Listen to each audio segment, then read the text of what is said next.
Hey guys, welcome to the video. Today I'm just doing a sales recap of my sales from the past week. Goes a little bit further than the past week, to be honest. But yeah, I've always wanted to do more reselling videos, and I'm always trying to diversify the channel a bit, but because of my lack of space and how messy everything is, my reselling system isn't an elegant one. It isn't like something nice to look at on video.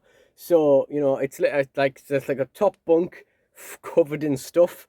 So I don't think it would be aesthetically pleasing to watch me picking orders or anything like that. But it occurred to me that a sales roundup is something I can do.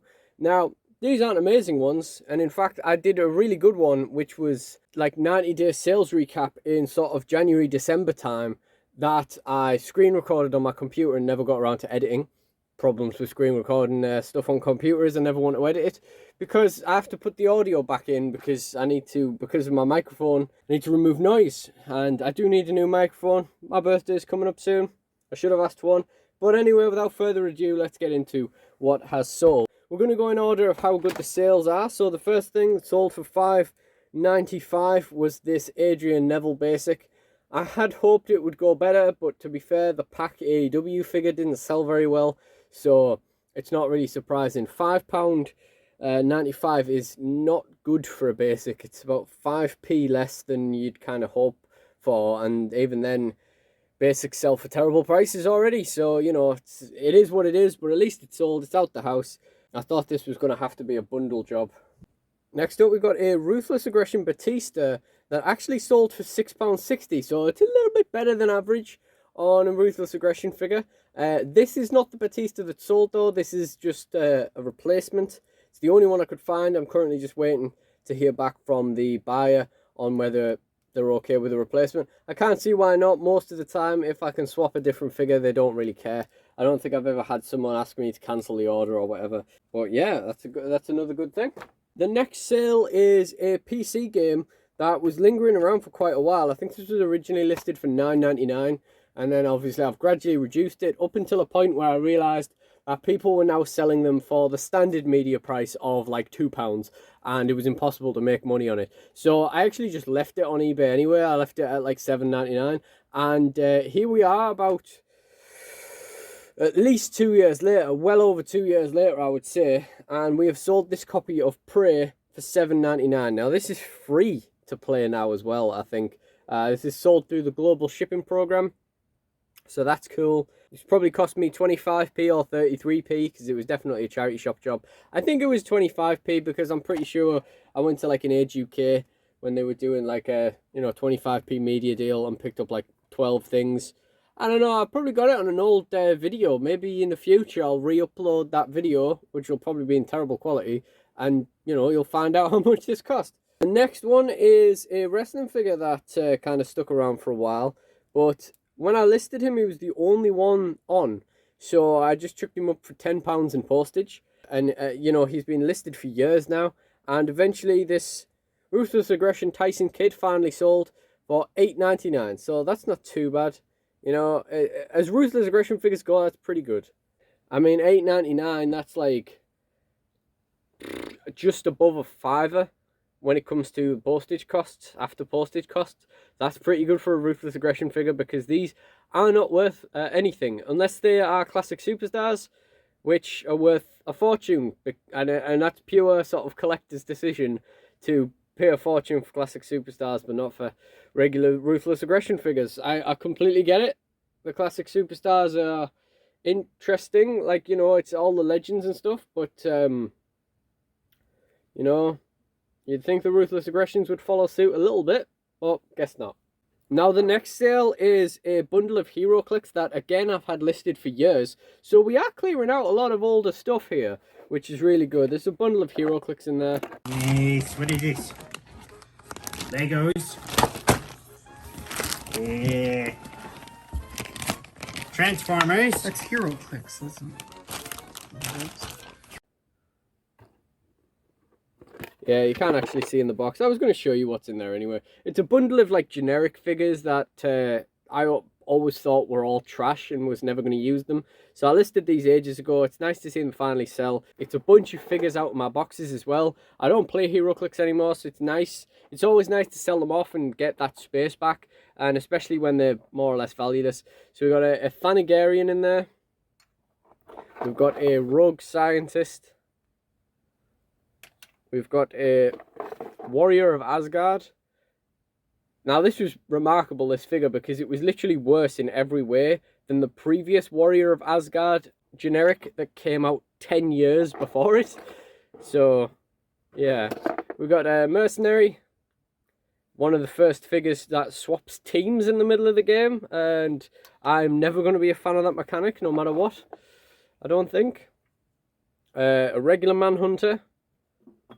Then we've got a sketch variant Manhunter. And oh no, we've got two more. We got a demon, oops, from the Undead set. I only got one demon and I didn't get Belphegor from my brick, which is a video I'm going to re-upload at some point. So keep your eyes peeled for that. So I thought there was no point keeping the demon, so I chucked him in there. I also didn't really particularly care for it as a generic. And the final figure there is a Romulan Lieutenant, which was one of my only Star Trek figures I didn't want. It probably would have been good to separate this because I have like a load more Star Trek stuff that I bought off a guy now, so I probably have way more Romulans to bundle him up with. But yeah, that's everything that's sold in that bundle. As I say, it's always nice to sell off my old clicks, especially ones I've never used, as in this case, that are just taking up space and, to be honest, don't really have any value to them. So that's them.